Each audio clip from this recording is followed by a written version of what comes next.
Hello friends, today we are start some plant fibers. Cotton. Cotton plants are usually grown at places having black soil and warm climate. Cotton plant जो होते हैं वो अक्सर गर्म climate जहाँ पर warm climate होता है और मिट्टी जो होती है वो ब्लैक होती है वहाँ पर ग्रो करता है. In Gujarat, Karnataka, Andhra Pradesh, Madhya Pradesh and Tamil Nadu are main cotton growing state in India. ये दो पिक्चर्स हैं जो आपको कॉटन के जो प्लांट होते हैं उनके बाद जो उनके सीड्स होते हैं या फ्रूट होता है जब वो फूट जाता है उसके बाद उसमें से कुछ इस तरह से कॉटन बॉल्स निकलती है जिससे हम फाइबर बनाते हैं. The fruits of the cotton plant cotton balls are about the size of a lemon. Cotton के जो फ्रूट्स होते हैं यानी कि कॉटन बॉल्स जो होती है वो एक लेमन की साइज में होते हैं.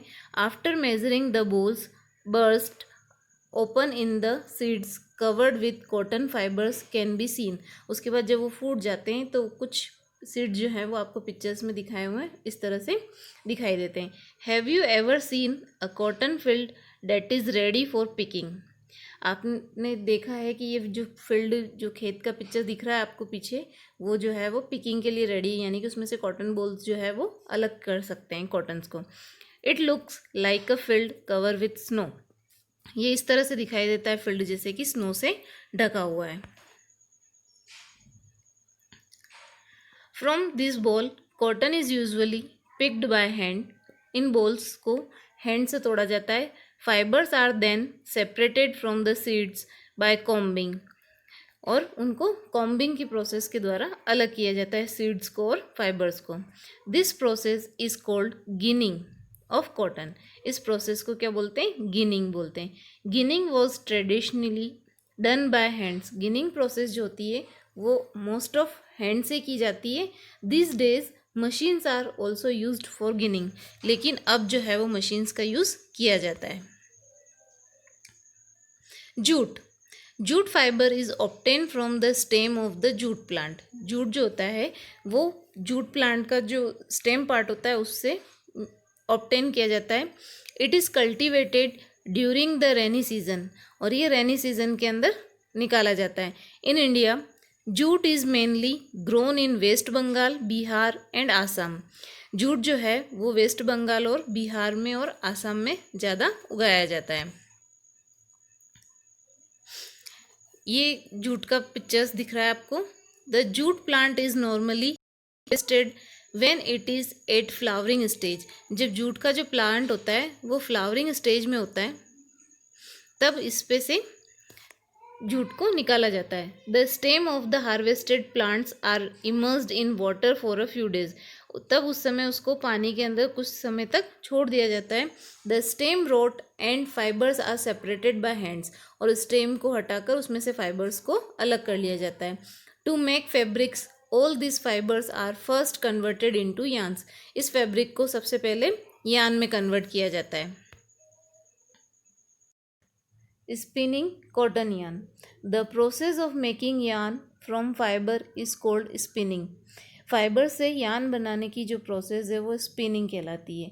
इन this process fibres from a mass of cotton wool are drawn out and twisted.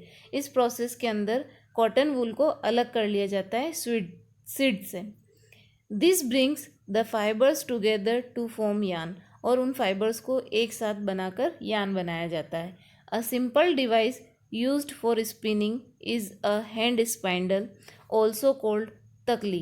एक सिंपल डिवाइस जिसको हैंड स्पाइंडल कहते हैं उसको हम तकली भी बोलते हैं जो स्पिनिंग के लिए यूज़ किया जाता है.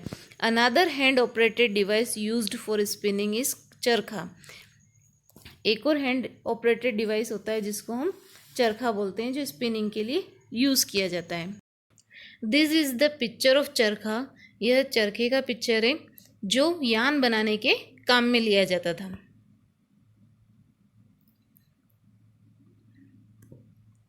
चरखा was popularized by Mahatma Gandhi as part of the independence movement. Charkha जो था वो महात्मा गांधी के द्वारा पॉपुलराइज्ड हुआ था, मतलब फेमस हुआ था। और ये चरखा जो था वो इंडिपेंडेंस मूवमेंट का एक पार्ट था। He encouraged people to wear clothes made of home spun yarn termed as khadi and shun imported cloth made in the mills of Britain.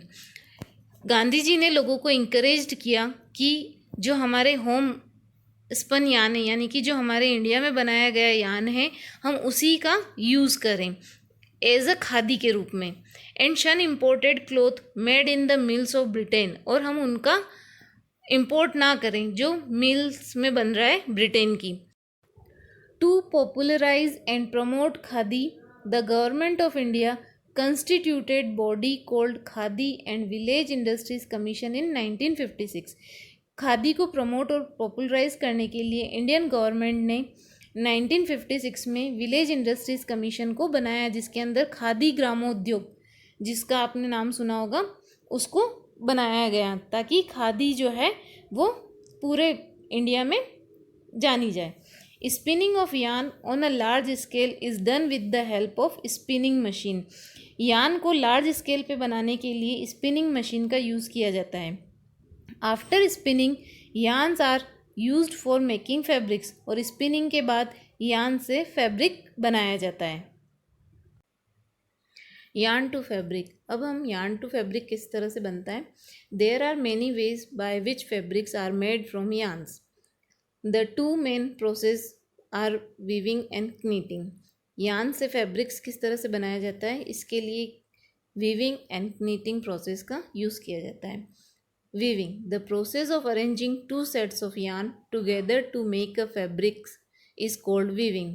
जब दो यार्न्स को एक साथ मिलाकर फैब्रिक बनाया जाता है, इस प्रोसेस को वीविंग कहते हैं। Yarn are woven to make a fabric, yarn को वोवन करके फैब्रिक बनाया जाता है। The yarn are much thinner, yarn जो होते हैं बहुत थिन होते हैं। Weaving of fabric is done on looms, weaving जो होती है वो लूम्स के ऊपर की जाती है। The looms are either hand operated और पावर ऑपरेटेड। लूम्स जो होते हैं वो या तो हैंड ऑपरेटेड होते हैं या फिर पावर ऑपरेटेड होते हैं, यानी कि हाथ से और मशीन के द्वारा चलाए जाते हैं। There is a pictures of handlooms and weaving.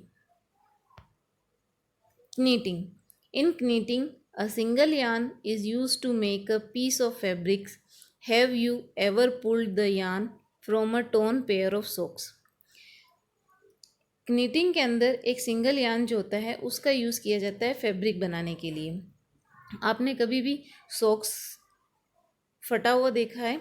What happen, उसमें से क्या निकला हुआ होता है? A single yarn get pulled out continuously, उसमें से एक धागा अगर हम उसको खींचते हैं तो कंटिन्यूसली निकलता रहता है। द फैब्रिक गेट अनरेवल्ड, उसमें से कंटिन्यू खींचता रहता है। Socks and many other clothing items are made of knitting fabrics. Cloth के अलावा बहुत सारे क्लोथिंग आइटम्स जो होते हैं वो नीटिंग प्रोसेस से बने होते हैं, नीटिंग से बनाए जाते हैं। जैसे स्वेटर हुआ, मफलर हुए, स्कार्फ हुआ। knitting is done by hand and also on machine. knitting जो है वो हाथ से और मशीन से दोनों से की जाती है। आपने कभी अपनी दादी वगैरह को देखा हो जो स्वेटर वगैरह बुनते हैं, वो knitting प्रोसेस में ही आता है। History of clothing materials. अब देखिए क्लोथ मटेरियल की हिस्ट्री क्या है, मतलब कैसे क्लोथ बने, किस तरह से आए। Have you ever wondered what materials people used in Asian time for clothes. क्या आपने कभी देखा है कि पुराने ज़माने के लोग पुराने ज़माने में क्या कपड़े पहनते थे?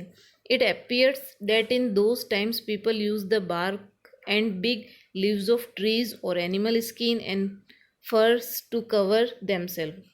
उस समय लोग अपने आप को ढकने के लिए पेड़ की छाल, प्लांट की लीव्स और एनिमल की स्किन और फर का यूज़ करते थे अपनी बॉडी को कवर करने के लिए। After people within to settle in agriculture communities they learn to weave twigs and grass into mats and basket.